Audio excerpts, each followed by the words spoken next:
Welcome sa ating podcast. Ito ang JCA Law After Office. Ito ang programang maghahatid sa inyo ng mga mahalagang impormasyon may kaugnayan sa immigration dito sa Canada.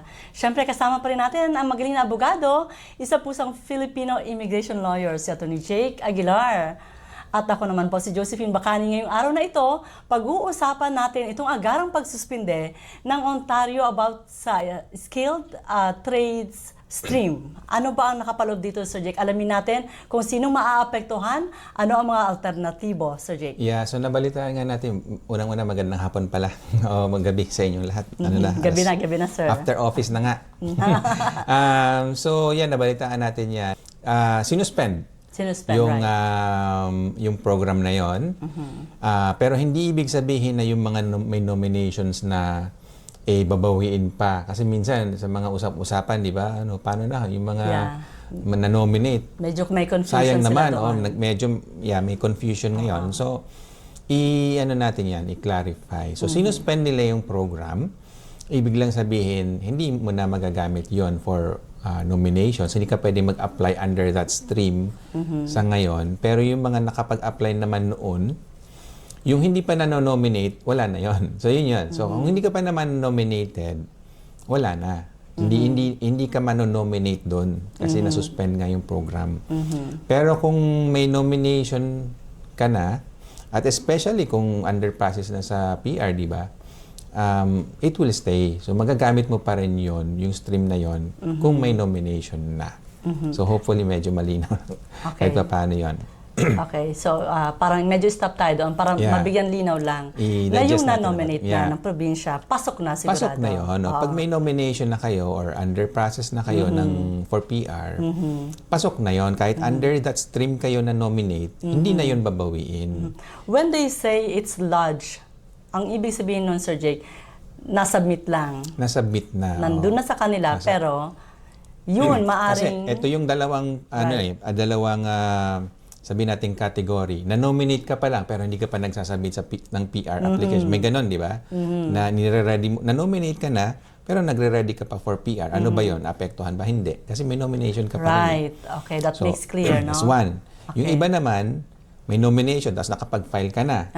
Lalo na kasi nakapag-file ka na nga, umabot na sa ARCC yung papel mo, nakapag-submit ka. Hindi rin yun mababawi. Kasi nandun na sa IRCC, may nomination ka na. So basically, pag may nomination. Basically, pag may nomination ka na, hindi na 'yon babawiin. So ang naapektuhan, yung wala pang nomination. Pero nakapag-submit lang kasi may nakapag-submit lang, yes. So kung nakapag-submit ka sa Ontario sa province, yun ay ikaw yung apektado kasi hindi ka na pwedeng umasa na ma-nominate kasi wala na nga yung program na 'yon. Okay. So yun lang. So, sa madaling salita, yung mga nag-submit ng application, hindi pa na-nominate. Hindi pa na-nominate. Unfortunately, i-refund yun yung naapektuhan. So, sila yung major affected dito, Sir Jake. Correct. Yeah. So, yun yung unfortunate. But, yun nga, yung may mga nomination na, safe na kayo. Ito ang pinaka gustong malaman ng karamihan. Ano ba ang naging dahilan kung bakit biglang sinuspinde itong stream na to, Sir Jay? So magandang tanong din yan. So bakit nga ba? Kasi may mga nakikita nga daw silang anomalya doon sa program, and if you're following some news, di ba? Meron na nga mga ganyan din. Yung halimbawa, yung sa TFW nga. Although hindi naman nga ito sinuspend, although may clamor na i-suspend, hindi naman pa. Pero meron nga tayong mga naririnig na mga inaabuso nga daw yung program. May mga fake na documents na nasasubmit. So, yun yung dahilan. Yun yung main reason kaya tinerminate muna nila kasi or sinuspend muna nila kasi hindi nila ma-enforce yung integrity ng program na yun, na naaabuso lang. Another example siguro na pwede nating ibigay, dati di ba may points pag meron tayong arranged employment sa express entry? Either 50 points or 200 points. Medyo malaki yun, lalo na yung 200, napakalaking bagay nun. At kung meron ka nga nun, malaki yung chance mo na maging PR. Pero nalaman nga din ng gobyerno na maraming fake na job offer letters. Alam mo na, kuntsabahin mo si employer o bigyan mo ako kunyari lang ng job offer para lang ako magkaroon ng points. So, nalaman ng government na maraming ganon. And yun, yung in that instance din, inalis na nila yung points doon. Medyo para sa akin nga, ito matagal na rin natin pinag-uusapan yung mga ganyan. Noong una, hindi ako makapaniwala na alisin nila yun. Kasi, yun nga, paano naman yung may mga legitimate na talagang meron silang job offer? Right, Kawawa naman sila. Sayang yung opportunity nila na maging PR. Pero unfortunately nga, apektado sila. So, hindi lang yung mga namimeke ang apektado, pero lahat, kahit yung mga legitimate na may mga job offer din naman talaga, unfortunately, naapektuhan sila. Yeah, so yan pala yung issue dyan, yung integridad ng aplikasyon. Yeah. At saka itong mga fraud concerns dito, Sir Jake. Exactly. Siguro nahirapan din sila mag-verify kung gaano ba ka-eligible ang isang aplikante Mahirap sa kasi, labor marketplace exactly, ng Ontario. Kasi isipin mo na lang, kung ikaw yung officer, di ba? Tapos may submission sa'yo. Doon muna tayo sa kakasabi lang natin na yung mga job offer, for example. Paano nila malalaman na peke yun? Right. Na binigay lang yun ng employer just for ano nga lang, yung papers ng aplikante, ng employee. Pero sa loob-loob ng isip ng employer, hindi ko naman talaga to i-hire. Kaya lang kasi kaibigan ko to or may nag-abot sa akin ng pera, kaya i-issue ko yung job offer niya. Paano malalaman ng officer yun? Kasi sa isip lang ng employer yun eh. Paano mo, di ba? So, yun yung difficulty. Kaya ganun. Kaya for now, since hindi nga nila ma-enforce yun, tinigil muna nila. Dito kasi, isa pa, sa Canada kasi, di ba, ano siya eh, parang honesty basis eh. Di ba? So, para bang ang expectation, honest ka lagi sa application mo. Right. Yun ang inaasahan din ng gobyerno. So far, medyo na-overwhelm nga yun kasi maraming nag-exploit para bang yung mga aplikante, sabi nila, honesty basis pala, maniniwala ka pala, ganun-ganun lang pala. So, in-exploit nila yon. So, up to the point na, okay, sabi ng gobyerno, sige, wag na nga lang. So, yun yung masakit at nakakasama ng loob. Kasi nga, naapektuhan din, hindi lang yung nag-exploit, pati yung mga mismong honest naman, pati sila tuloy na apektuhan. Kasi nga, nung ni-review ng Ontario, no, itong stream na ito, doon nakitaan nga na maaring yung aplikante na yan, hindi rin papasok sa employer na yan. Yeah. If I may add, ito lang, bigla lang ako may naisip tuloy. Isa yan sa, nung bago ako dito sa Canada, no, more than 10 years ago, isa yan sa parang ikinagulat ko eh. Kasi ang Canada, sabi ko, madali sila magtiwala. Ito nga nakwento ko na rin sa inyo siguro minsan na kung mag-open ka ng, let's say, corporation, di ba? Isang araw lang. Hindi ka pa kailangan umalis ng bahay basta may internet ka. I-issuehan ka nila. Kung mag-i-approve nila yung application mo, just because sabi mo, sinainan mo na yung document. Ganun lang. Sabi ko, nagulat ako nun eh. Ganun ba dito sa Canada? Paano umasenso ang Canada nang ganun sila? Parang lahat na lang pinagkakatiwalaan nila. So, anyway, matagal-tagal ko rin pinag-isipan yon. Pero, ang ano ko nun, ang theory ko na lang, para bang wala namang mawawala masyado sa Canada kung magtiwala sila. At saka, yun nga, kung marami na ang hindi sumusunod, pwede naman nga nilang i-cancel yung program na yun. They have the power to do that. They always have the power. But so far, yung Canada nga, puro naman talaga sumusunod. At least noon, more than 10 years ago, maraming sumusunod kahit yun nga, parang honesty basis. Maraming honest. In fact, kilala ang Canada sa pagiging ganyan. Dati, daw, sumisikat nga yan sa mga Facebook minsan na post na, halimbawa, yung TTC machine, sira. So, kumbaga, pwede kang pumasok kahit hindi ka nagbigay ng token. Naglalagay pa rin daw yung mga tao, which is true. Totoo yun. Pero ngayon, iba na ngayon. Iba na ang panahon ngayon. Medyo marami nang hindi sumusunod nga. At saka marami na rin mga criminal activity. So, anyway, iba na yung panahon ngayon. Kaya, syempre, si gobyerno, nag-a-adjust din sila sa mga programa, yung mga hindi nila ma-enforce ng maayos, nire-revise nila. At yun, sila, pinapaigting nila yung enforcement. Yung enforcement, and ano pa nila, dinadagdagan nila, which shows, kasi di ba recently sa budget din, nagdagdag ang gobyerno ng mga enforcers, mga 1,000 sa CBSA, And then sa mga ganun, RCMPs, nagdagdag sila. So, ramdam na kasi nila, which is Sir Jake. ramdam nila kasi na parang Yeah. na-overwhelm na rin yung system, parang hindi na rin pala lahat honest as we thought, parang ganon. Marami na nakapasok dito na yun nga, they're not as honest. Yeah. So, gumagawa din ang gobyerno ng paraan. In short, naabuso yung sistema doon. Exactly, yeah. Yeah, maalala natin, Sir Jake, nung nakaraan, nagkaroon ng mga PNP allocation, Sir Jake, no, sa mga provinces. Right. Marahil isa rin sa dahilan kung bakit nagkaroon na ito ng agarang suspension, itong stream na ito, dahil sa mababa ang allocation ng nominations sa mga provinces na ito, like Ontario. Pwede. Mababa pwede ba? yun. Mababa. Nagbaba. Pero, dun sa panibagong budget din, tinaasan nila ulit. Like for next year, bumalik ulit sa mataas na level eh. Except for the Ontario, parang mas mababa siya. Mas mababa, pero it's not as low as before. Kasi nung una nilang binabaan, mga 50% yung binaba nila. So, ang laking reduction nun, 50%. Pero ngayon, medyo tinaasan nila ulit. Which is good kasi sa totoo lang din, maganda yung programs ng PNP, Provincial Nomination Programs. Kasi nga, binibigyan ng power yung mga province na mag-nominate nga ng mga tao na gusto nila. So, importante yun para ma-reallocate nga yung mga tao sa iba-ibang probinsya. Kasi ang laki-laki ng Canada eh. Hindi lang tayo. Although 10 lang ang probinsya, di ba? Tayo nga sa Pilipinas, ilan ba? 18, 19, dami, di ba? Dito 10 lang, pero ang lalaki. And kung hindi bibigyan yung mga provinces ng ganong power, lahat pupunta halos lahat sa Ontario. So paano naman paano sila go-grow doon? Paano naman mag-grow yung iba pang province? Sayang yung mga lupa nila, laki-laki naman. Right.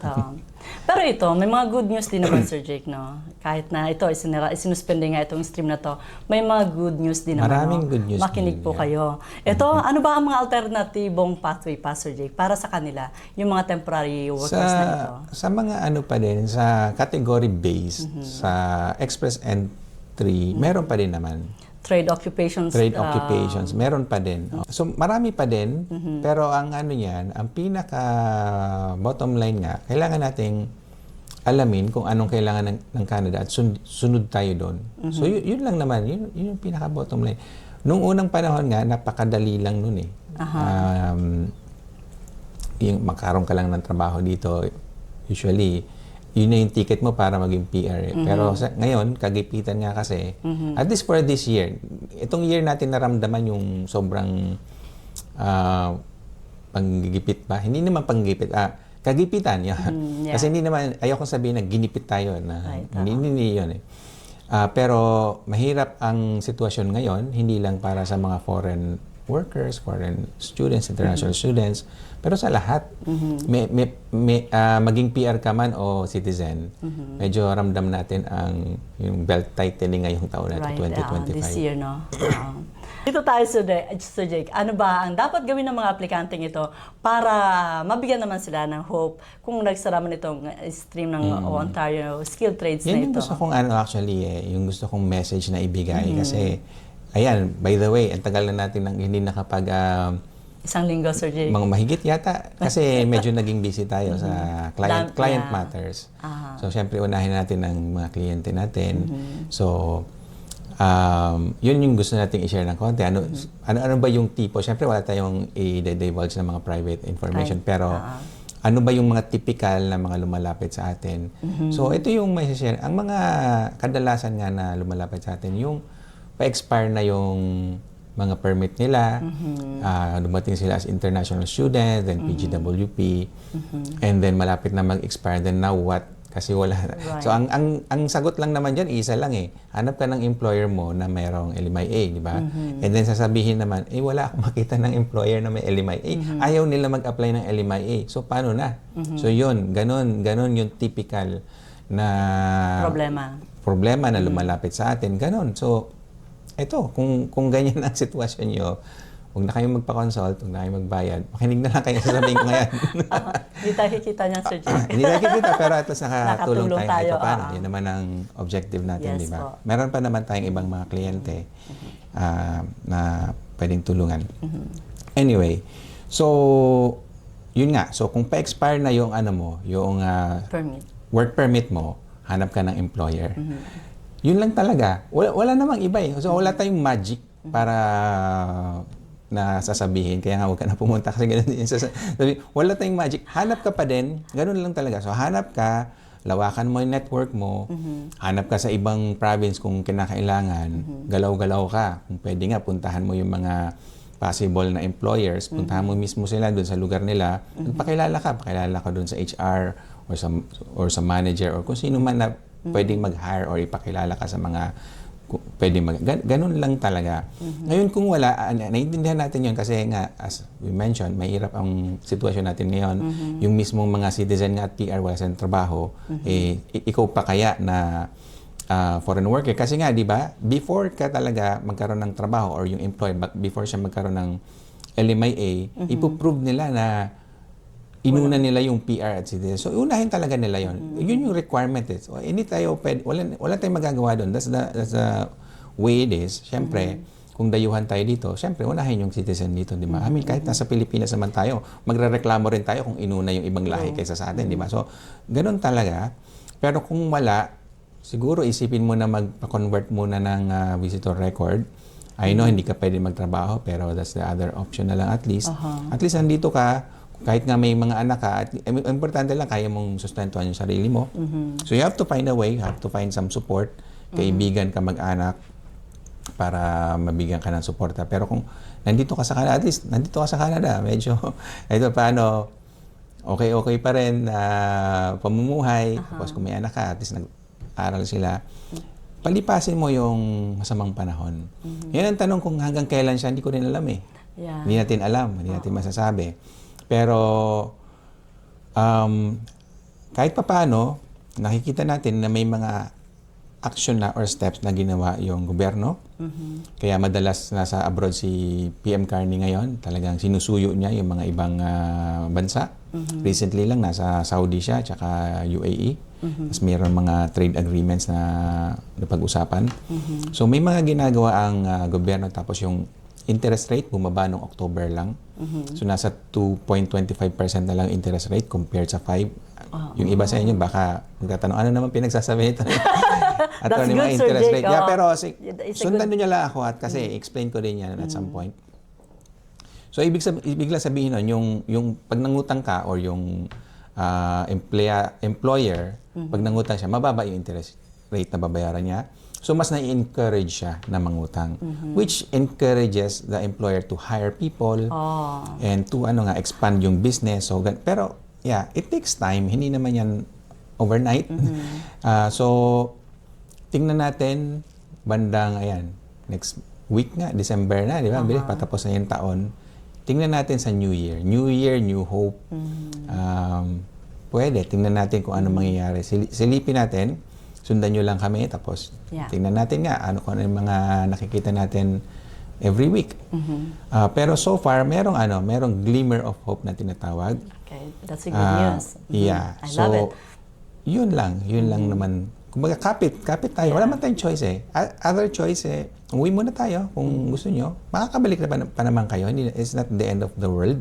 At least nakapunta kayo sa Canada, tapos yun nga, nakita nyo na. At saka nakita nyo na rin yung hirap. Kasi Canada is not all parang, maganda. So, you see it as it is, good and bad. Ngayon, tanong nyo yung sarili nyo, gusto nyo pa ba?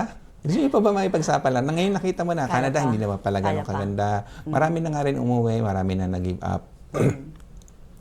Pero kung ako yung tatanungin nyo, it's still worth fighting for, sabi natin parang drama, no? Pero hindi kasi ano pa rin yung Canada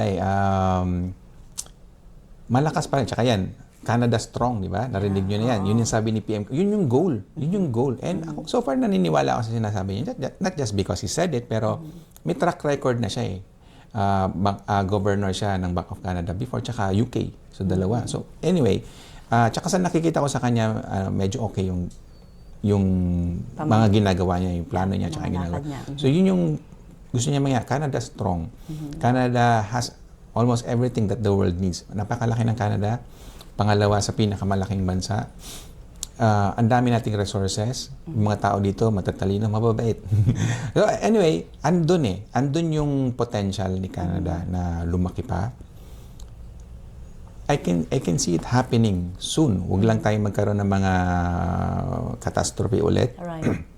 Sa ngayon, ang catastrophe na kinakaharap ng Canada, yung kapitbahay natin, US. Ang laki kasi ni US 10 times as large or 9 to 10 times as large ng Canada. At saka, for a very long time, decades, best friend yung dalawa Talagang yung kabuhay natin na nakadikit yung bituka natin sa US. Medyo nilaglag tayo recently. Kasi, I don't know, siguro may other agenda si President Trump. Good or bad, sabi niya kasi, unahin niya yung US. Okay, naintindihan natin yon. Pero tayo din, we need to Find our ways then. Stand on our own. Kung iniwan tayo ng US, anong gagawin natin? Di ba? Magmamakaawa ba tayo? Wag na lang. Marami pa naman tayong pwedeng gawin. Yun nga, ang Canada, marami siyang resources, marami siyang pwedeng gawin, matatalino yung tao, mababait, etc. We can stand on our own. Pero yun, we can still develop. And for that to happen, kailangan pa rin ng Canada ng tao. So, ibig sabihin, kailangan pa rin kayo. Chance pa rin. At saka, yun pa. Huwag lang tayong mag-give up nga kasi darating din yung time na siguro giginhawa ulit dito sa Canada. Naalala ko, more than 10 years ago, nung bago ako dito, yun yung una ko na, na-appreciate talaga. Maganda yung Canada. Kahit nga, eto nasabi ko na rin noon kahit hindi, sabihin mo ordinaryo lang yung trabaho ko, masaya na ako noon. Just being in Canada, kahit paano, malinis yung sa hangin, maganda yung nature, walang traffic, etc. Hindi nakakatakot lumabas. Okay na yun, Tapos hindi ka naman nagugutom kasi ang pagkain nun, mura lang So, kung hindi ka naman maluho, which is, nasa sayo na yun. At masipag ka lang dito. Okay na yun. Hindi na natin kailangan mangarap pa ng todo-todo. Pero, pwede pa ulit mangyari yun. Bago natin i-wrap up, Sir Jake, gusto ko lang balikan saglit. Itong Lamia, Sir Jake, merong low wage at saka high wage. Paano ba ito makakatulong dito sa mga tao ngayon, Sir Jake? So ngayon kasi nga din, yung low wage talaga, dun sa mga city na mataas yung unemployment rate, hindi pa siya ipaprocess. Kasi nga, ang reason nun is, unahin nga natin yung mga citizen muna. So, yung low wage, hold muna yon. Okay. So, unless bumaba yung unemployment rate, which can happen hopefully soon, hopefully next year. Hindi nga rin natin alam, pero yun yung kailangan nating i-monitor nga. And then we'll talk about this. Pag may mga bagong updates, we'll let you know kung ano yung nakikita natin. Pero, yun lang din talaga yung kailangan nating hintayin. Bumaba yung unemployment rate. And then, okay na ulit yung low wage na LMIA. So, for most people, katulad din ng mga nakikita ko dati. Dati, pag nag-aral ka dito, tapos graduate ka, nagtrabaho ka, more or less, in a few years, magiging PR ka Yun yung nakikita natin Ngayon, iba. Kasi nga, well, again, maraming business din ang nagsarado. Marami nga dyan, hindi pa nagbubukas. Tingnan nyo lang yung paligid nyo, marami kayong makikitang mga stores na ano pa rin, empty pa rin, wala pa rin bagong di ba? Andun pa rin So, kitang-kita natin yun Di ba? Itong mga high wage, Sir Jake, talagang may extension na tayo ng time. Extension na tayo. Mas malaki ba ang chance, Sir Jake, kapag kayong Lamia? So, definitely. O pagka kasi exempted yon pag high wage, kumaga, kahit mataas man ang unemployment, kung high wage ka, pwede ka pa rin i-process. Okay. So, yun lang yung key. Pero I understand, mahirap makakuha ng high wage. High wage kasi is about $37 per hour yung offer sa'yo. Pero yun nga din, hopefully hindi rin siya madamay kasi may mga naririnig ako, pati yun, pinepeke nila Yung kunyari ba, pasweldohan kita ng 37 para high wage, para pero isoli mo sa, kada sweldo, ibabalik mo sa akin yung 10, mga ganun. So, siguro nga, maraming nakapasok dito na, yun nga, hindi honest or siguro dahil sa kagipitan na din, nagra-resort sila sa ganun. Pero hopefully, wag naman kasi masisira yung sistema. Maganda yung sistema dito sa Canada Pero yun, that's what we are, where we are right now. Ayun, okay. Sana nabigyan kayo ng linaw na sa aming maikling panahon ng pagpapaliwanag ni Attorney Jake. So, yeah, maraming salamat, Attorney Jake. Salamat din, Pen, and sa ulitin. Hanggang sa susunod po, ako, Josephine Bacani, kasama si Attorney Jake Aguilar. Kami po nag-iiwan ng isang magandang araw.